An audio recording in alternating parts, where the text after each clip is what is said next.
హన్మకొండ మండలంలో రోడ్డు ప్రమాదం చోటు చేసుకుంది. గాంధీనగర్ వద్ద ఆటోను కారు ఢీకొనడంతో 12 మందికి తీవ్ర గాయాలయ్యాయి. అందులో 3 పరిస్థితి విషమంగా ఉండడంతో క్షతగాత్రులను వెంటనే స్థానిక హాస్పిటల్కు తరలించారు. ఈ ప్రమాదంలో కారు ముందు భాగం, ఆటో నుజ్జునుజ్జయ్యాయి.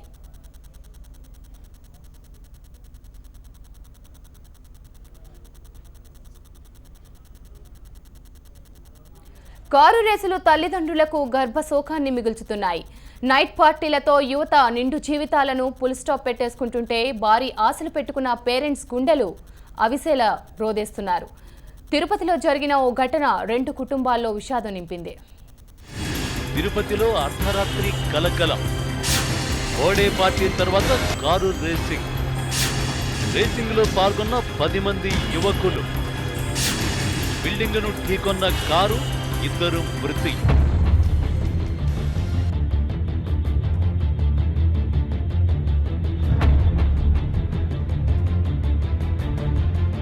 తప్పతగిన మైకంలో ఏం చేస్తున్నామో తెలియకుండా వ్యవహరించి కారు రేసులు నిర్వహించిన ఘటనలో తిరుపతిలో 2 మృతి చెందారు. మరో 2 గాయాల పాలయ్యారు. ఈ ప్రమాదంలో జయకుమార్, షణ్ముగంలో అక్కడికక్కడే మృతి చెందారు. క్షతగాత్రులు తిరుపతి రూయ ఆసుపత్రిలో చికిత్స పొందుతున్నారు. ఓ బర్త్డే ఫంక్షన్లో ఈ ఘటన జరిగింది. నగర శివారులోని అవిలాల సమీపంలో 10 మంది యువకులు అర్ధరాత్రి దాటాక కారు రేసు నిర్వహించారు. ఈ ఘటనలో ఓ కారు అదుపు తప్పి బిల్డింగును ఢీకొట్టింది. మృతి చెందిన వారిలో ఓ విద్యార్థి బీటెక్ చదువుతున్నాడు. ఊహించని ఈ ఘటనతో 2 కుటుంబాల్లో విషాదం నెలకొంది.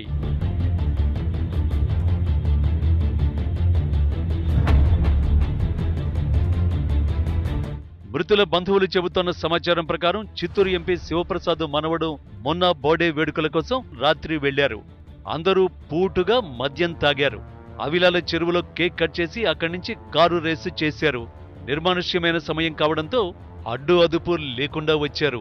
ఓ కారు అదుపు తప్పి రాయల్ చెరువు రోడ్డులోని ఓ భవనాన్ని ఢీకొట్టింది. అందులో ఉన్న షణ్ముగం, జయకుమారు మృతి చెందగా మరో 2 యువకులు గాయపడ్డారు.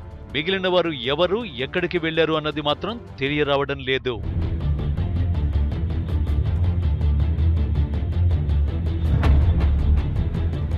ఎంపీ అందుబాటులో లేరు.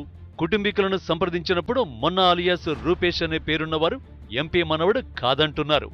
ఎంపీ మనవడి బర్త్డే జూన్లో అని చెబుతున్నారు.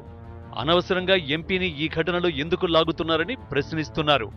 ఎంపీ మనవడికి ఎలాంటి సంబంధం లేనప్పుడు అతని పేరు ఎందుకు వచ్చింది అన్నది మృతుల కుటుంబం నుంచి వస్తున్న ప్రశ్నే.